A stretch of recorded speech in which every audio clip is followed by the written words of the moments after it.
So, good morning. Welcome to the Fall 2020 Consumer Affairs Symposium at California State University, Long Beach. And I thank you for being with us today. My name is Manny Koda, and I am the president of the Consumer Affairs Student Association, which is sponsoring this event along with the Food Science Club. Both clubs are open to all students at the university. Please contact me later if you're interested in membership or leadership positions in either one of these clubs. The theme for today's symposium is Selected Enterprises and Agencies, What You Need to Know. I am sure that you will enjoy today's speakers who will provide us with valuable information about their agencies and the work that they do. Our first speaker is Connor Locke, who is the Chief of Staff to the Mayor and City Council for the City of Costa Mesa. Mr. Locke is responsible for managing the City of Costa Mesa's governmental relations, Census 2020 outreach, and City Council liaison services, City Council event management and constituent services, and special projects for the Mayor and City Manager. Mr. Locke most recently served as Legislative Assistant for Long Beach Councilwoman Janine Pierce, and prior to that served as Political Analyst to Vice Mayor D. Andrews. In those capacities, he oversaw community outreach for the city's land use element in the 6th Council District and coalition development for community choice aggregation led by Councilwoman Janine Pierce, among other community-oriented design projects. Mr. Locke also currently serves on the boards of directors of Leadership Long Beach, Walk Long Beach, and Georgetown University Alumni Association. Mr. Locke holds a Bachelor of Science in Foreign Service and International Political Economics from Georgetown University and a Master of Arts in Public Administration from California State University, Long Beach.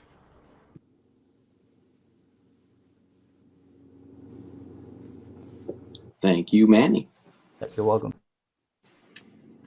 All right, so this is just a nice little intro slide. I used a photo from Bixby Park over there in Long Beach, which holds some very interesting contract classes for local folks and has great yoga on the bluffs. And as an update to the bio that was read by Manny, again, thank you. I was recently appointed by the Mayor and City Council of Long Beach to be a board member on Long Beach Transit Municipal Corporation. So we'll move on to the next slide, and I'll go over in brief some of the ways that local, mostly city, but some county governments interact with not just consumers, but with the businesses that do business in those jurisdictions and how that affects folks. So I'll start with taxes.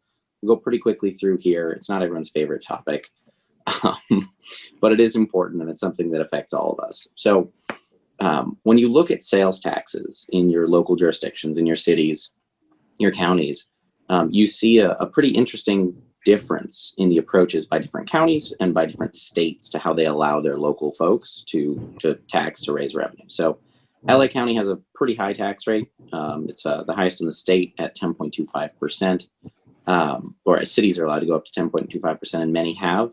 And so Orange County has a much lower tax rate. The county hasn't in place anything over a 0.5% sales tax on top of what's sold. Which means that Orange County retailers in a variety of senses near the LA County border actually have an advantage over the LA County retailers nearby, because folks know that if they travel just across the border, just across the 605 freeway, they can actually get kind of a discount. You come down to Costa Mesa, you come down to other places, you get a couple % off. And when you're making large purchases or you do this on the regular, that can really start to add up. When comparing states, an example I like to use is Oregon as compared to California. In Oregon, most of their local revenue, in fact, nearly all of their local revenue, comes from property taxes. And cities do not have local sales taxes. So what this means for consumers, what this means for small businesses is when you have property taxes as your base, you have a real incentive to build community character, to have quirky little businesses, to have local sort of strip malls that are different than the norm. When you have sales taxes as your base, you have a strong incentive to seek out the highest revenue producers, the highest business doers, the big chain restaurants and retailers, because they're going to increase your sales tax as a city and allow you to provide more services. So when you have that property tax base, you see that they're more focused on the services that increase property values, because that does increase the city's ability to provide services. Now in California, that's a little bit complicated due to Prop 13's 2% limit on annual reassessment until point of sale. So there's some twisted incentives there, but it really is interesting to see the difference between sales and property taxes. And I just ask you all to think about it. It's a rhetorical question. But how would you rather pay for those services in your community? Would you rather it come from your property taxes, and you have a lot more of those quirky little local businesses, economic development departments that are focused on building up the people you have there? Or would you rather have sales taxes and pay it every time you go out and buy something, knowing that that generally tends to lead to more of a focus on the larger chains, on the larger revenue producers? It's just something to think about. And then briefly, the distributions of state, county, and local taxes. The reason that your local governments often impose those additive sales taxes, 1%, 0.5%, is because they receive all of that revenue from those sales in their city right back into their coffers. When you look at the state sales tax of 7.25%, local cities only actually get 1% of that. So if your city gets 1% of all the sales tax that's charged on sales in their jurisdiction, they add a 1% marginal sales tax, they receive all of that. So something to think about when a city is or is not going to propose sales taxes. And then a quick story about specific taxes. I'll use a cannabis example, since that's a growing and developing industry that's actually got a lot of action and dynamism right now. Cannabis taxes are layered at every level of production and every level throughout the state, county, local, where applicable. And so that means your distribution, manufacturing, lab testing, packaging, all of those steps are taxed. It's very similar to a value-added tax structure. And so in Costa Mesa here, we had allowed in 2016 manufacturing, distribution, and packaging. And these three industries, they were all taxed at 6%. These three phases of the process were taxed at 6%. Now, in other cities, in Riverside County, Orange County, San Bernardino County, these phases of the process were only taxed at 1-2%. And so our local business owners came to us and said, look, you've allowed us to do this business in your city. We want to stay in your city. They all got together, and it was really interesting, sort of community collaboration.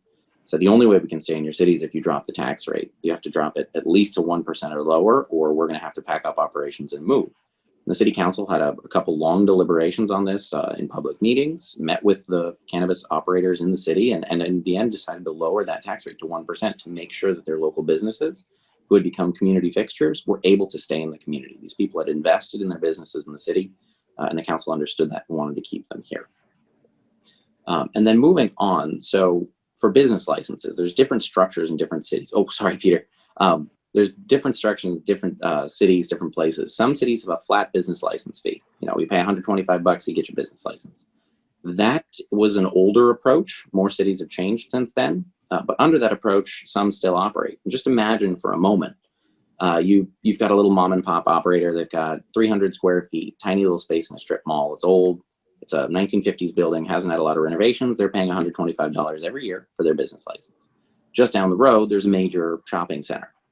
And there's a Nordstrom, and they've been there since the 1950s, but they're a massive operation. They make a lot in revenue, and generally that requires more city services, more planning, more traffic control, more management of various kinds. They're also paying $125 for their business license.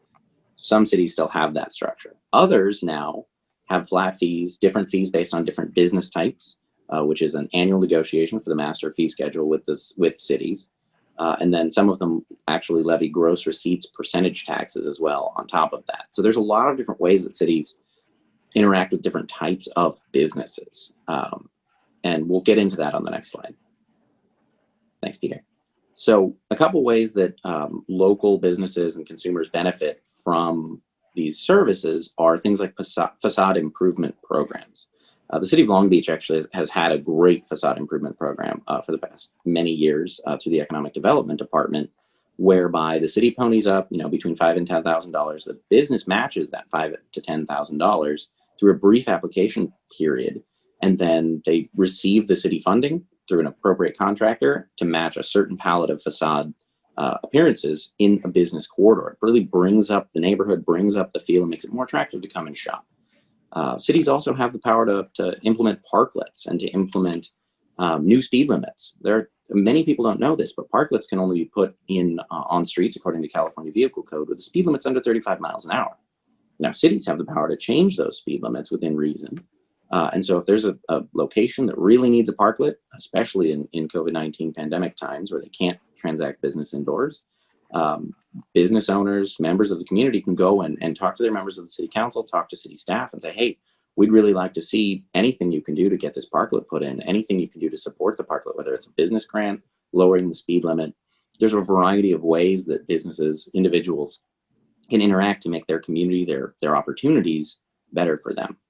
And also cities, state, local government have a huge impact in their spending, in how they purchase, in how they contract out work to local businesses. Many have local hire preferences. Many cities have advantages for businesses that are headquartered in the city, or for consultants that are headquartered in the city, as well as diversity bonuses for minority and women-owned businesses, Black-owned businesses, Latino-owned businesses, you name it. And so this isn't just cities; it's special districts, it's transit agencies, it's counties, it's your water district, your utility if it's DWP. So it's really interesting the ways that cities are interacting almost in every single way with businesses and with consumers and setting those tax rates. And there's also some cities, especially those that have a strong tourism base, have special events and advertising funds. And so this is their transient occupancy tax, their Airbnb taxes, other fees for filming and other things. Go back into special events and programming. They go back into beautification. They go back into uniform signage, wayfinding, so people can get around, so it's easier to find the shop you're looking for, to develop those dense retail and dining districts that are so attractive to go and hang out in, spend time in. So that's just another way. And those are all those are all local contracts that have those local preferences. And then finally, when a city applies for their credit ratings, they're able to issue bonds, so they're able to issue debt. They have to give a holistic overview of the business diversity, of the health of their economy, of the property values, of their sales tax revenues, of the diverse types of small, medium, and large businesses, of national chains, of businesses founded in the city that have had great success. And so just keep in mind that your city leaders, your mayor, your council members, your staff, they're looking to really make sure that their city has something for everyone, that they're able to serve the wealth and breadth and depth of their population. So we'll get into the last section, the other convergences, where cities, thank you, Peter, where cities really interact in newer ways with consumers, with small businesses and large businesses. And so you've got your transit agencies. Where they put a bus stop really matters. You see that with new parklets going in where bus stops used to be, and having to reorient, to move the bus stop, to get rid of other parking spaces, and seeing how the impacts are felt from having a bus stop in front of a restaurant as opposed to in front of a retailer. If the bus stop's in front of the restaurant, you're sitting down having a nice meal, watching the Dodgers, go Dodgers, and then a bus pulls up and it's loud and it's sitting there, it's idling for 3, 4, 5 minutes. Wouldn't it be nice if it was a silent electric bus or hydrogen bus? Absolutely. But wouldn't it be even nicer if it was a silent bus half a block down in front of a retailer with no outdoor retail with some closed doors? So the choices that are made can be influenced by local folks, whether it's residents who enjoy being there or the business owner themselves. And for micromobility, where are those scooter stops located? How are the scooters regulated? Are they allowed to ride on sidewalks? Do they have to be in the bike lanes? There are very, very poignant places where this interaction occurs and where you have influence over your city's process development if you choose to exercise it. And then finally, we'll go into a little bit of the regulatory oversight. So in the city of Long Beach, they decided to ban straws. They decided to ban plastic bans. This is old news. You all know about it. But how they go about doing that is actually really interesting. Due to large numbers of members of the community, small business owners, restaurant workers, showing up at the council meeting where they decided to ban straws, they actually decided, instead of a full ban on straws, to have it be by request only. And that's the same with utensils and other serviceware at restaurants. And so you can see the influence that showing up, that having that conversation, that making your voice heard has on you as the business owner or on you as the consumer. I don't need a straw most of the time, but there are individuals with disabilities for whom a straw is absolutely necessary to drink their coffee, to drink their iced tea, and having a full ban would disenfranchise them. So that was made known. And then, as I mentioned briefly, the parklet locations and speed limits on streets, and does the parklet serve just the restaurant that's in front of it or the restaurants nearby? Is there an area where a restaurant can't have a parklet, but they could have one on around the corner on the other street? And then the city of Long Beach recently decided to put a moratorium on new drive-throughs to encourage walking, biking, rather than just more of the car culture that the Southern California area is known for. And then the last one is the outdoor dining and live entertainment. What are the impacts on the neighboring residents? What are the impacts on other folks using that same space, if you have live entertainment on, Wednesday, Thursday, Friday, Saturday, Sunday night, and it's moved outside due to the COVID-19 pandemic, these are all things that are actively going on at cities and counties really right now, that consumers, that business owners, that regular, Joe public can really have an impact on. So that's all the presentation I have for you right now. I hope it was helpful. I hope that you've seen some of the ways that cities, that local jurisdictions, counties have many of the same interactions, influence and can be influenced by members of the public, consumers, and of course by business owners, especially when they get together and speak together for the same goals. So thanks for listening. Thank you, Peter, for the opportunity to share some of what I've been up to, what our cities have been up to, and some of my knowledge. Thank you, Mr. Locke. Our next speaker is Becca Doden, who serves as the Deputy Executive Director, Public and Government Affairs for Los Angeles World Airports. She is responsible for all communications and media relations, coordination with community organizations and neighborhood outreach efforts, collaboration with all government partners on public policy and legislation, airport marketing and advertising, and the support and development of new routes and service at LAX. During her tenure at LAWA, she directed the communications and media response to high-profile events, including the launch of Terminal Wellness Pilot Program, the opening of LAX IT, and LAWA's communication strategy in response to COVID-19. Before coming to LAWA, she served as an Assistant Deputy Controller for the State Controller's Office, Director of Mayor Garcetti's Crisis Response Team, as Chief of Staff for LA City Council member.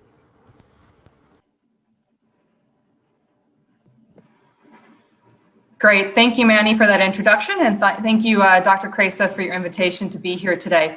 If you bear with me for one moment, I'm going to share my screen and share a little PowerPoint.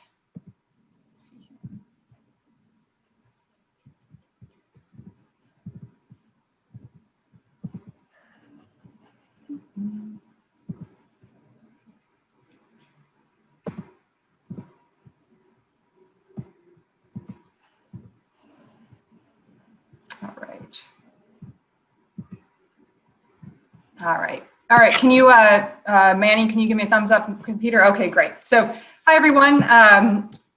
Manny gave the introduction and mentioned LAWA, our acronym for Los Angeles World Airports. But basically, you probably know it best as LAX, Los Angeles International Airport. LAWA is the city agency that oversees two airports, LAX, the third busiest airport in the entire world, and Van Nuys General Aviation Airport, which is a airport where we have propeller planes and pilot training, as well as flights from a lot of private planes fly out of Van Nuys Airport. But our main focus, of course, is LAX, and that is where I spend most of my time and energy is with that airport. Today, I'm going to spend a little time kind of talking about what I do and how I got there, talk about a couple projects I thought were interesting that I've done in my tenure at LAWA, and also kind of share about what the outlook is for hiring in the city government and kind of the pathway to get there. I know that there's a lot of people right now who may be looking ahead post-college and thinking, what am I going to do next? How do I get where I want to go? What are the career path opportunities available to me? And what's the reality right now, given our unprecedented time that we're in right now? It's a crazy time with major job loss, and we're seeing that take its toll across our country. And Los Angeles World Airports is not immune to what's happening in the country with the COVID-19 pandemic and its impact. In our case, our impact on travel. And so I'm going to get a little bit into that in a second as well. So to start with, I want to talk about how I got where I got and kind of remind folks that there's 20 million paths to get wherever you want to go.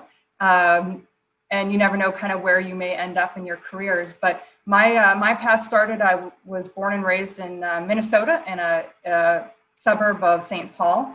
I came out to California to go to USC to their film school with every intention of being a director or getting into the film industry and making it big and being on the stage of the Oscars at some point. And and contributing in that way in my life. I took a pretty stark turn a few years out of college when I volunteered on a presidential campaign, and decided that public service and government was something that was very interesting to me. And I then began a career in government that has lasted me over a decade now, starting as a field deputy in a state Senate office and an assembly office, and then traveled with that elected official to the LA City Council, where I moved to become his communications director, and then finally moved up to become his chief of staff. And I was with that office for about 7 years before that person got termed out, and I went to work for Mayor Garcetti for a year, helping with a crisis response team volunteer group that he had to respond to crises when people were experiencing very traumatic events.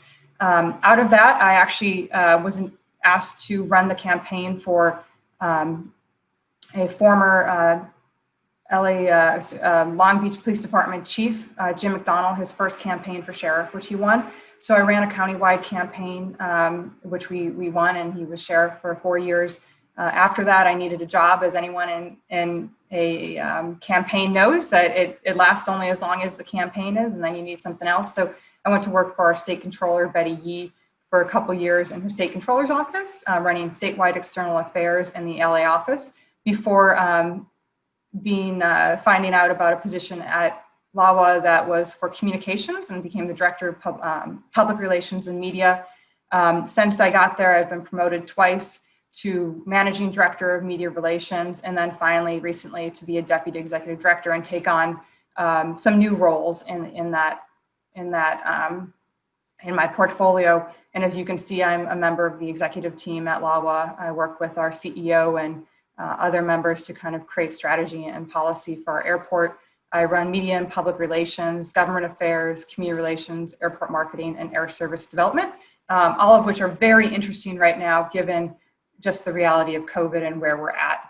I'm going to talk about a couple, just kind of what's interesting about my job and why you might be interested in a career path in government, and especially a proprietary department like Los Angeles World Airports, which is one of the 3 proprietary departments in the city of Los Angeles. That means that we don't get taxpayer funds. Connor spoke a lot about the different kind of tax bases and how you get revenue for a city. Well, we don't get any tax revenue. We are basically dependent on fees of airlines and concessions and other people who do business at LAX and Van Nuys, as well as our revenues from sources like parking and other fees that we have. So that's where we get our money. Of course, right now with COVID-19 and the pretty much a stall on travel back in March and April, we hit a low of only 3% of our travelers at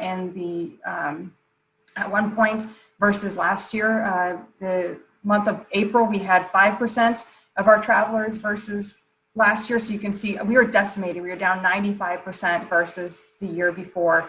And as a major international airport where international travel is all but halted and still remains very low, that is obviously a problem for our airports and for our revenue streams and for our ability to operate and sustain the 55,000 badged employees that we have at LAX alone, and the 33,000 people who work directly for Los Angeles World Airports. So very early on in March, and I will say we are seeing a slow and steady rebound of travel. We are now up to 30% versus last year. So over the course of the last several months, we have seen increases in passenger demand, but we are still far, far, far from where we were just 10 months ago before COVID hit. So what do I do in my role, and what's some kind of interesting projects that I've worked on? I'm going to share a success story, and then I'm going to share a challenge that we were able to kind of work on and in some ways overcome, and talk about kind of what's so exciting and why I highly recommend folks consider looking at public relations, media, and other paths, both in the private sector as well as the public sector going forward. So the Terminal Wellness Pilot Project was something that we did in response to COVID-19 and an attempt to help restore passenger confidence in traveling through airports and on airplanes. We all know that one of the major symptoms of COVID-19 is an elevated temperature. Now we know there's a lot of asymptomatic people, and there's not one silver bullet that will screen for everything other than a pure COVID test, which also COVID can present itself a few days after you've acquired it. So that even is a problem. But in terms of what we can do, we think of it as a approach that has a whole bunch of different solutions, where every touch point that we're trying to create opportunities to increase trust and confidence in traveling public and reduce the spread of germs. So one thing we did was we launched a pilot project of thermal cameras at the entrance to Tom Bradley International Terminal. And as part of that, we got to put together a strategic plan for communications on this. We welcomed Mayor Garcetti and our board of airport commissioners, as well as 2 people from the private sector who are helping install the cameras and providing the data for this project.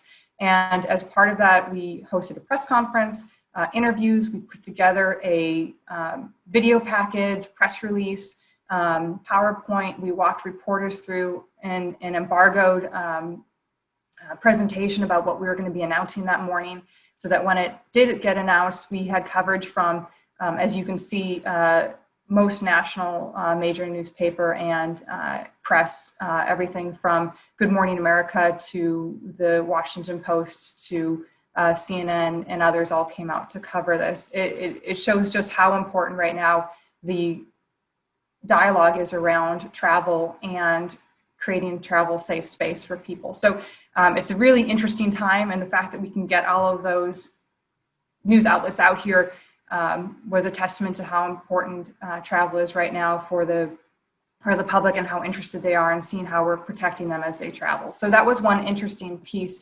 I would say with that, one thing to kind of note is this number of people involved in this and the different roles that people play, and all these different opportunities to participate in the different groups. So you have your government affairs team coordinating with the mayor's office.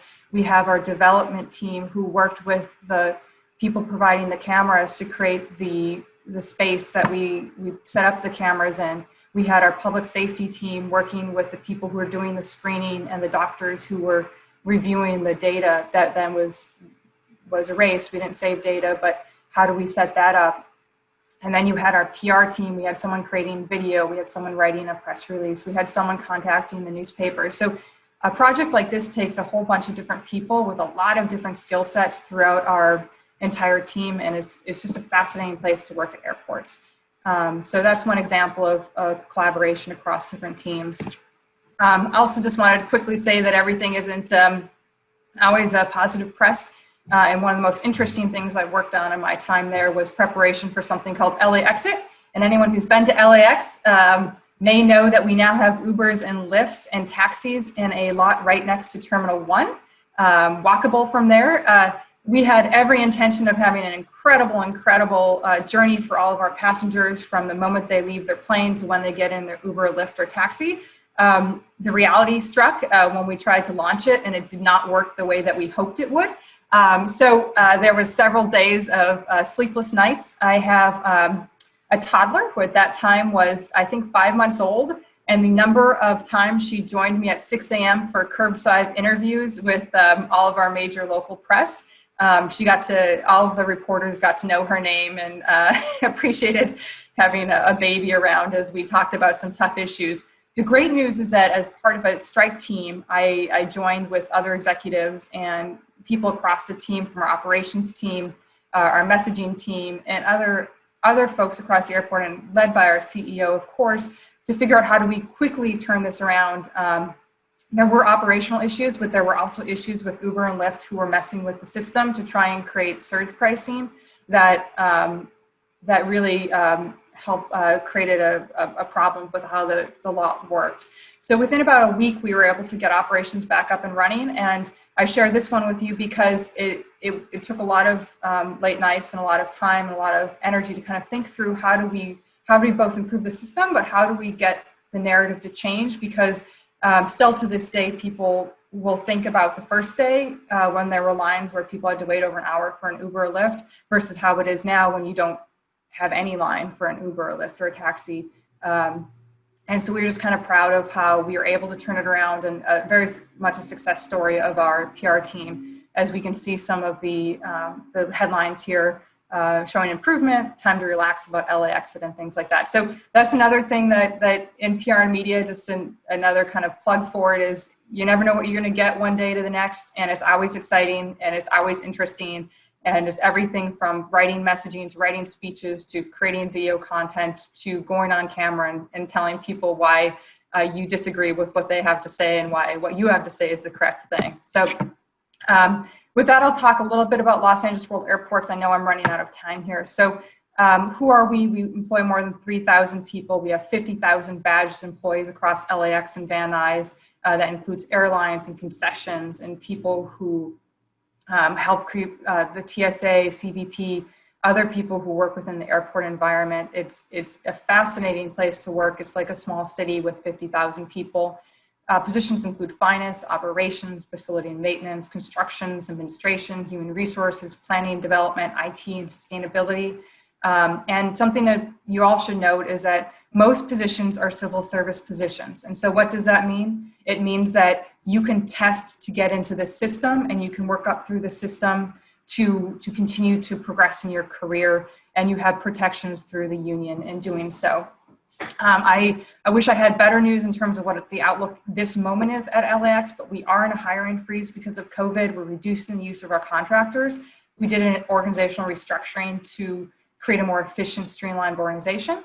It has allowed those who work there opportunities to be creative and learn new skills. But I think what everyone here should know is that as you finish up with your degrees, and maybe it's in the spring, we will be hiring again. It is not an end to hiring. Next fiscal year, which starts in July 1st, I anticipate we will begin backfilling some of the positions if and when our air travel continues to rebound, hopefully.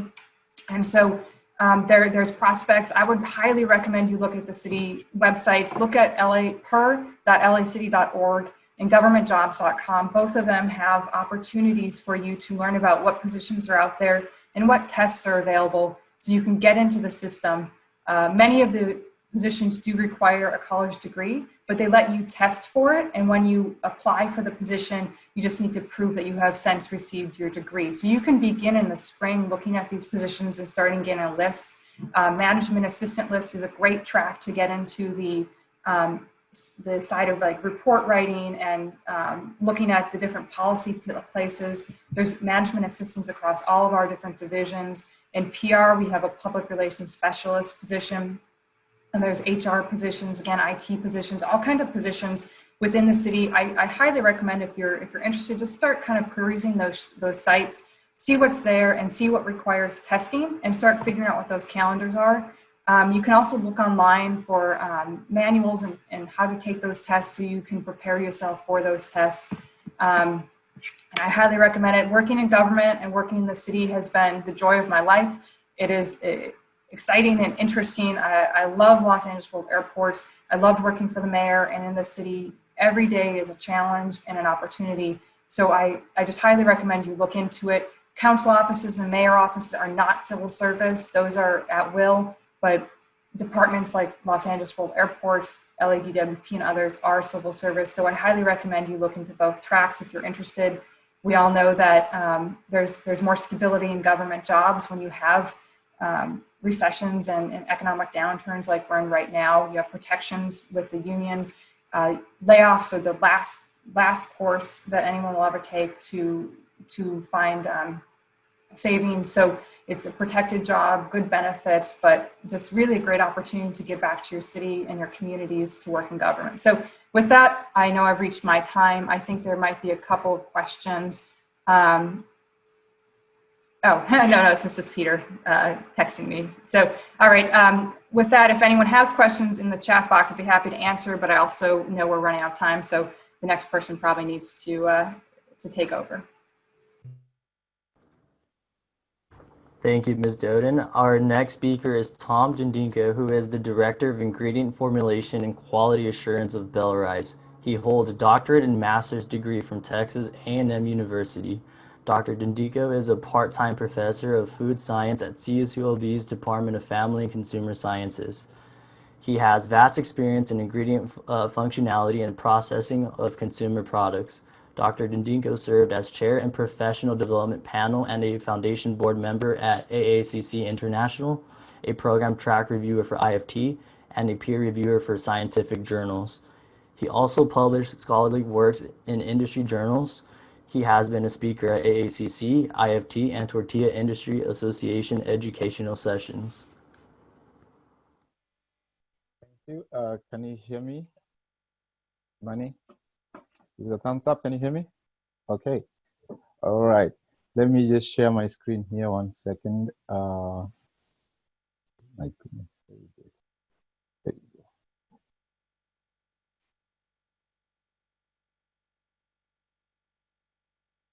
All right. Good to go.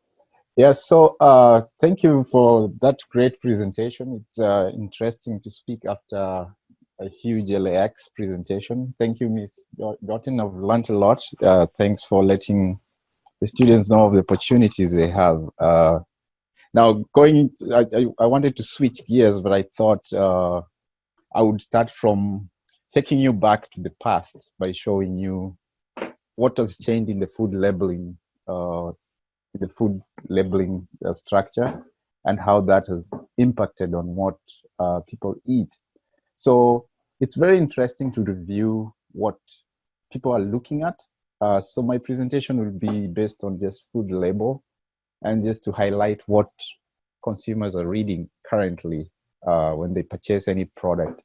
So legally, there are things that must be displayed. It's called a principal display panel, which must contain specific information which are pertinent to be legally expected to be put on the label. But when I take you back to sometimes in the 90s, in 1990, it's very interesting that is very, very recent for enactment of rules that enables consumers to learn about what they're consuming. But up until 1990, there was no enactment of requirements for label. So once this was done, consumers have more to see. But it has taken a long time, as you will see. I don't know if you guys can see the numbers on the bottle on the right. This is a very interesting study that was done to look at what different categories of consumers are looking at, basically comparing Generation X and the boomers, which is between 38 and 70 years. So that would be represented by the blue bars on the chart that you can see on the picture. And then millennials, which are 19 years to 37 years, they're driving a different narrative, as you will see. But to be sincere with you, it's a paradigm shift that everybody should be looking at as we move on to make sure that consumers make well-informed decisions on what they purchase and what they eat, because nutrition is very important. So the first thing I always ask everyone is, how many of you like clean label? I'm sure everybody would say, I would like to eat food that I know. But how many of you consume ascorbic acid? I'm sure everybody would say, I don't know what that is. It's a chemical. I'll tell you that is vitamin C. But according to labeling, it is required that manufacturers call it out as vitamin C. It's a water-soluble vitamin that you really need. Same with tocopherols. So tocopherols have to be labeled as tocopherols. But this is simply vitamin E. So if this has to appear on the label, it might scare you, but scientifically, you need these vitamins to sustain your nervous system and to sustain your immune system. So the food industry is against this, but the data that I'm going to be speaking about is very interesting. As you can see on the left side of the bottle, the first two bars indicate information, how much do consumers at different ages value information on the nutrition panel. And you can see that the most numbers of people that value this information are aged between 38 and 70. The same with the list of ingredients. Of course, the older you grow, the more you want to read what you want to be conscious of what you consume, because it might interact with your health or with any medications that you're taking. So that is very consistent. But what about the future? I mean, where are we going? I mean, it's only the 38 to 70 years that value the country of origin. And that makes sense because we've always lived in a system where you get things locally, but the current world is opening up. Food is being imported from everywhere and everybody can sell it anywhere, and everybody needs it. It's very interesting that claims and certifications have gone out of the window. Both millennials and Generation X think the same about it. This has been driven by new changes in the food industry, which stem from a Food Safety Modernization Act that has enabled all countries in the world to produce standardized food that is nutritious for everybody and meets standards that are really strict across the board. So that's a very interesting information there. And then you can see older generation value the preparation steps, which is a good, very, very interesting thing. The millennials, 19 to 37-year-old consumers, don't really care about preparation instructions, what steps you need to do to prepare your purchased food, which tells me a lot. It's number one, they might be knowing something that we don't know about preparing food. Maybe they know a shorter way of doing it faster. Instead of using 1 minute to make your 1 minute rice, maybe they're using 30 seconds. But that will drive the next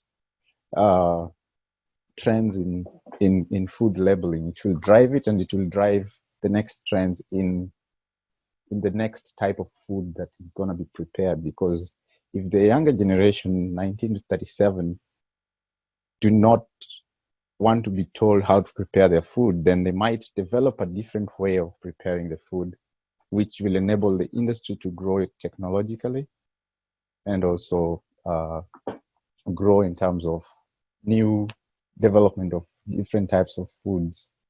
Now, this generation, which is 19 to 37 years old, they value, oh, sorry for that. They value something very interesting, the company's reputation and the product narrative. They value that far much more than 50% than the older generation. And this is very informed by what I'm seeing currently in the bakery industry, where we have companies like Dave's Killer Bread, whose bread is based on a story of somebody whose family was rich, but he decided to become a thief, but he wasn't a good thief. So that story drives the consumers, the younger generation, that, hey, this guy made it out of the prison. Of course, the family supported him, but his narrative was very good, that he was not a good thief, so he had better become a good baker. And now with the pandemic, you've seen everybody consuming from home, making things from home. So we anticipate different products coming into the market after the pandemic, challenged by the fact that consumers are now looking at things differently. And the younger generation is going to bring more ideas into the market that will also need to be labeled to make sure that the consumer makes the most important decision to purchase what they want with all the information that they need. With all the information that they need to get things, to get what they want. Sorry, that 1 second. I'm trying to get this presentation of full mode. Okay. There you go. Sorry for that. I didn't realize it was on. Yeah, but so that is what I was hinting to is the next millennials, 19 to 37 years, are going to be driving consumer produced products, and it seems we have to have a big paradigm shift in the narrative of how we market to them and what type of product they need and what information they would like to see on the panel. But it is standard that the information that you see has to be on each product that you purchase from a legal standpoint, some from a statewide required regulation. Like I would tell you in Michigan, you have to say, when is this product going to be sold by? So is the last date of sale instead of expiry. That's only Michigan. The same goes with California. We have Proc 65, which restricts, you have to inform consumers about other things that they require. So this data was based on information from Food Technology, 2016. So we post-pandemic, I'm anticipating, or we are anticipating as an industry, to have new products, new challenges, but you guys are getting into this world from college. It means new opportunities for you, just like Ms. Doughton said. There's a lot of avenues for you to explore, and we don't want you to restrict yourself.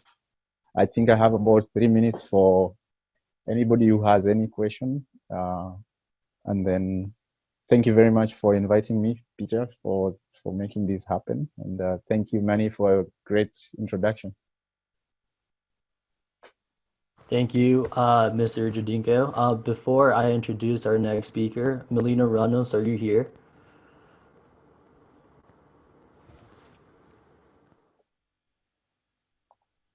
So it seems that she is not here. I'm sorry that Ms. Ranos was not able to join us today, but she is an emergency manager, and today is great shakeout, so she is probably occupied with that. So before we conclude today's session, I would like to ask you to join me in thanking all of our guest speakers for participating in today's CSULB's Consumer Affairs Symposium. Thank you all. In addition, I would like to acknowledge and thank my fellow students and the Food Science Club who assisted in putting together today's program. Thank you, Dr. Kresa. Again, thanks to all involved, and thank you for attending, and hope you enjoy the rest of your day.